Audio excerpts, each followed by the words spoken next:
હવે જોઈએ ઉદાહરણ 2.5. જો ન્યુક્લિયસનું પરિમાણ જે 10⁻15 મીટરથી 10⁻14 મીટરના વિસ્તારનું છે, એટલે કૌંસમાં આપ્યું છે આપણને કે ન્યુક્લિયસનું પરિમાણ એ 10⁻15 મીટરથી 10⁻14 મીટરના ક્રમનું છે, જે વધારીને એક તીક્ષ્ણ પિનની અણી ટીપના જેટલું કરવામાં આવે તો પરમાણુનું અંદાજિત પરિમાણ શું હોઈ શકે? કૌંસમાં લખ્યું છે પિનની અણીનો વિસ્તાર 10⁻5 મીટરથી 10⁻4 મીટર ક્રમનો ધારો. બરાબર. હવે આમાં આકૃતિ નથી, પણ આપણે આકૃતિની મદદથી સમજીએ તો વ્યવસ્થિત સમજાશે કે આ લોકો શું કહેવા માંગે છે. જો આ પરમાણુ, બરાબર, પરમાણુના કેન્દ્રીય ભાગ જે હોય ને પરમાણુનો એ ન્યુક્લિયસ કહેવાય. શું કહેવાય? ન્યુક્લિયસ. તો આ ન્યુક્લિયસ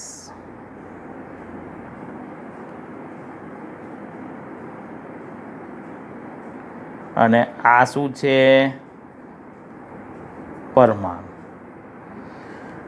ન્યુક્લિયસનું પરિમાણ 10⁻15 થી 10⁻14 મીટર ક્રમનું હોય, એટલે આપણે 10⁻15 રાખીએ. બરાબર. એટલે આ જે પહોળાઈ છે, વ્યાસ ગણો તમે તોય ચાલે ન્યુક્લિયસનો, એ 10⁻15 મીટર જેટલો હશે. બરાબર. અને એની સામે પરમાણુ લઈએ તો પરમાણુનું પરિમાણ 10⁻10 મીટર જેટલું હોય છે. પરમાણુનું પરિમાણ કેટલું હોય? 10⁻10 મીટર જેટલું. બરાબર. તો પહેલાં તો તમને આ બેનો ડિફરન્સ ખબર પડવી જોઈએ કે ન્યુક્લિયસ 10⁻15 મીટર જેટલો, પરમાણુનું પરિમાણ 10⁻10 મીટર જેટલું, તો પછી પરમાણુ ન્યુક્લિયસથી કેટલો મોટો હશે એ ખબર પડવી જોઈએ.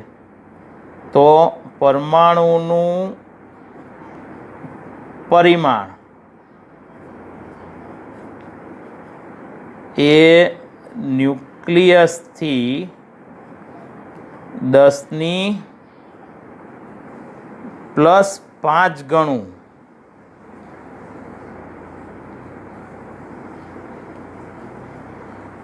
એટલે પરમાણુ એ ન્યુક્લિયસથી 10⁻5 જેટલો મોટો હશે અંદાજે. બરાબર. અને ન્યુક્લિયસ સામે જોઈએ તો 10⁻5 જેટલું નાનું હોય પરમાણુ કરતાં. બરાબર.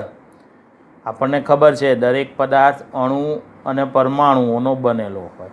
એમાં પરમાણુનું બંધારણ આપણે 12મામાં તો આખું ચેપ્ટર છે પરમાણુનું, કે ભાઈ પરમાણુ હોય એનો કેન્દ્રીય ભાગ ન્યુક્લિયસ કહેવાય. એ ન્યુક્લિયસનું પરિમાણ એટલે એનો વ્યાસ ડાયામીટર 10⁻15 મીટર ક્રમનો, અને પરમાણુ જે છે એ ન્યુક્લિયસ કરતાં પાછો કેટલો મોટો હોય? તો એ 10⁻5 ગણો મોટો હશે. સમજાયું? ચલો, આ આપણે પરમાણુ અને ન્યુક્લિયસનું પરિમાણ સમજ્યા. હવે સામે આપણને એક તીક્ષ્ણ પિન આપી છે, તીક્ષ્ણ કીધી છે, પણ અહીંયા આપણે મોટી સાઈઝ દોરીએ છીએ. આ પિન છે, એ આ પિન જે છે આ તીક્ષ્ણ એનું પરિમાણ 10⁻5 થી 10⁻4 છે. આપણે 10⁻5 રાખીએ, અહીંયા આપણે 10⁻15 ગણ્યું છે. એ જ રીતે.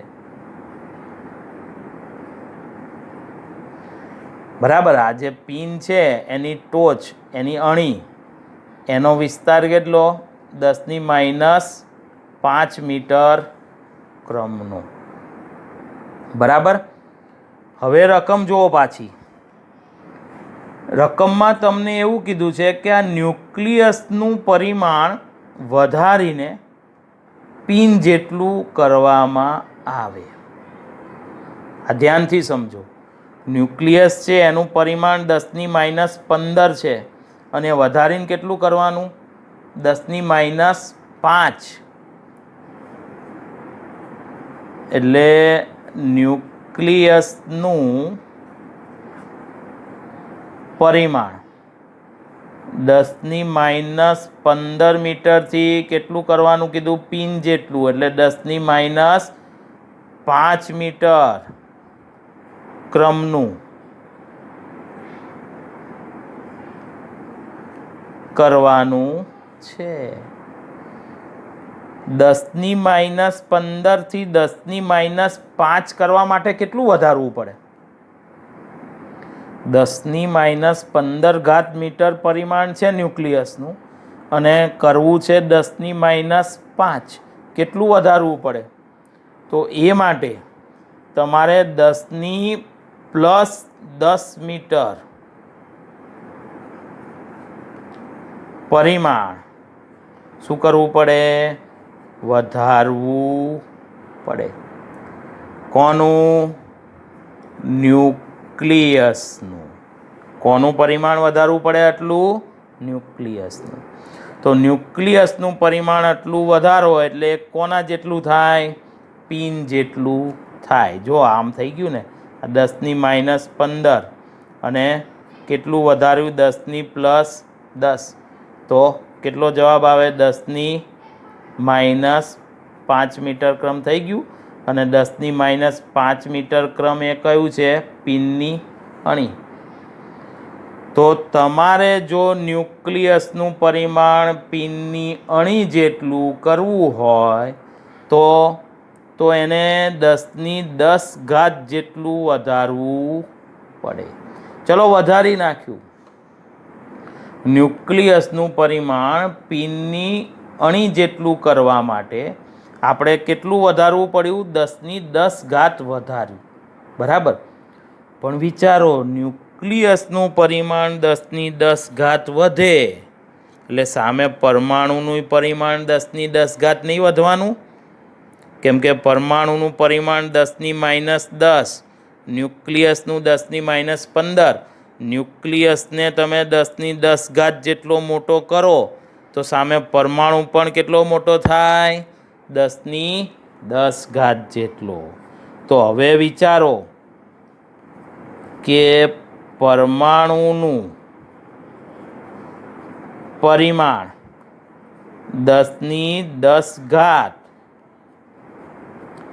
વધારતા પરમાણુનું ન્યુક્લિયસનું 10⁻10 વધાર્યું એટલે પિન જેટલું થઈ ગયું, પિનની ટોચ. તો પછી સામે પરમાણુનું પરિમાણ 10⁻10 વધારો તો કેટલું થાય? એક તો પરમાણુનું પરિમાણ હતું 10⁻10 અને ગુણ્યા વધાર્યું કેટલું? 10⁻10 ગણું વધાર્યું. તો જવાબ શું આવે? 10 અહીંયા લખીએ 10⁻10 વત્તા 10 10⁻0. કોઈ પણની 0 એટલે 1. તો પરિમાણ કેટલું થઈ ગયું? 1 મીટર. તો પરમાણુનું પરિમાણ કેટલું થયું? 1 મીટર. એટલે નવો હવે પરમાણુ જો આવો હશે, આ પરમાણુ, અને એનો વ્યાસ કેટલો હશે? 1 મીટર. આ નવો પરમાણુ 1 મીટર વ્યાસવાળો અને એના કેન્દ્રીય ભાગ ન્યુક્લિયસ. તો ન્યુક્લિયસનો વ્યાસ કેટલો થઈ ગયો? પિન જેટલો કર્યો ને, 10⁻5 મીટર. સમજાયું? તો જો ન્યુક્લિયસનું પરિમાણ વધારીને પિનની અણી જેટલું કરવામાં આવે તો પરમાણુનું પરિમાણ કેટલું થઈ જાય? 1 મીટર થાય છે. બરાબર. તો પરમાણુનું પરિમાણ 1 મીટર થાય. એટલે 1 મીટર ત્રિજ્યાવાળો જો ગોળો ગણો તમે પરમાણુને, તો ન્યુક્લિયસ કેટલું હોય? એના કેન્દ્ર ઉપર આ પિનની ટોચ જેટલું હોય, એવો અર્થ થાય આનો. તમે એક આખો પરમાણુ એક ગોળો જ ગણીએ છીએ આપણે, તો એ 1 મીટર ત્રિજ્યાનો ગોળો હશે તો ન્યુક્લિયસ કેટલું હોય? તો ન્યુક્લિયસ એના કેન્દ્ર ઉપર એક ટાંકણી હોય ને એની અણી જેટલું હોય. સમજાયું? તો ફરીવાર દાખલામાં તમને એવું કીધું છે કે ન્યુક્લિયસનું પરિમાણ પિનની ટોચ જેટલું કરો. ન્યુક્લિયસનું વાસ્તવિક પરિમાણ 10⁻15 મીટર લઈએ અને પરમાણુનું પરિમાણ 10⁻10 મીટર. ન્યુક્લિયસને જો પિનની ટોચ જેટલો મોટો કરવો હોય તો એના પરિમાણમાં 10⁻10 ગણો વધારો કરવો પડે. એટલે ગુણ્યા 10⁻10. તો થઈ ગયું ન્યુક્લિયસનું પરિમાણ કેટલું થયું? પિનની ટોચ જેટલું. એટલે ન્યુક્લિયસની સાઇઝ પિનની ટોચ જેટલી થઈ. પણ શું કરવું પડ્યું? 10⁻10 ગણો વધારો પરિમાણમાં, વ્યાસમાં. તો પછી તો આને 10⁻10 વધારો થાય ને પરમાણુને, ઓટોમેટિક એને વધારો મળ્યો. તો પરમાણુનું પરિમાણ 10⁻10 વધારો એટલે આપણે ગણતરી કરી કે ભાઈ કેટલું થઈ જાય? 1 મીટર. તો પછી પરમાણુનો વ્યાસ 1 મીટર અને એના કેન્દ્ર ઉપર પિનની અણી જેટલું કોણ હોય? ન્યુક્લિયસ હોય છે. બરાબર? સમજાયું? તો આ રીતે આ દાખલો ગણાય, પણ આ બધું એમાં લખવાની જરૂર નથી. ઉદાહરણનો દાખલો છે એટલે તમારે ચોપડીમાં જે આ ફકરો આપ્યો છે એ લખી કાઢવાનો. સમજાયું?